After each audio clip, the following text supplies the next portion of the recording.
Hello, I'm Joe Slashin, Managing Editor of the Wabash Plain Dealer, bringing you tomorrow's headlines for Tuesday, April 22nd.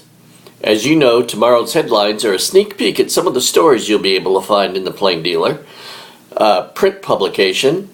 Most of these stories will be available a little bit later this evening online at www.wabashplaindealer.com. And you can also find links to these stories on our social media pages such as Twitter and Facebook. Leading off our story, newspaper on Tuesday is a story I wrote from the Wabash County Commissioners meeting. At the meeting, the commissioners approved the Economic Development Group of Wabash County using up to $10,000 in seeded funds for boring tests at the Wabash Business Complex located northwest of Indiana 13 and US 24. The tests are needed because Wabash is in the running for a what's being called a big project that could be located there. The city is one of two communities in the finals for the project, and they need to make sure that the land there is suitable for the factory in question. The name of the factory has not been released yet, except for saying that it is a European firm. You can find out more about that in the Plain Dealer on Tuesday. In addition, reporter Eric Seaman takes a look at the start of the road work season.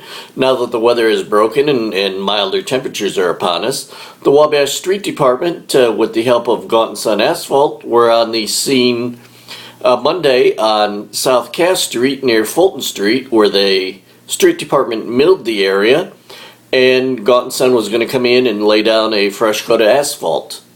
You can find out more about that, as well as some future locations for road work in the city in Tuesday's Plain Dealer. Eric Seaman also brings a story about a Wabash man, Dean Music, who had his not guilty plea changed in Wabash Circuit Court and entered a plea agreement of guilty to vehicular homicide stemming from a 2013 accident that killed a Rowan man. Music would, under the agreement, would face 4 years in the Indiana Department of Corrections and 2 years on probation, and once released, or once fulfilling his sentence, would have his license suspended for 4 years. That decision on whether to accept the agreement is now resting with the Wabash Circuit Court Judge Robert McCallum III. Finally, on page 1, I bring a story about the March 2014 jobless rates here in Wabash County. Wabash County's rate fell below 6% for the first time in recent memory, checking in at 5.9% in March. That's a 0.6% drop from the February rate. The number of people who were unemployed in Wabash County also was below the 1,000 level for the first time in many years. You can find out more about that in the Plain Dealer on Tuesday.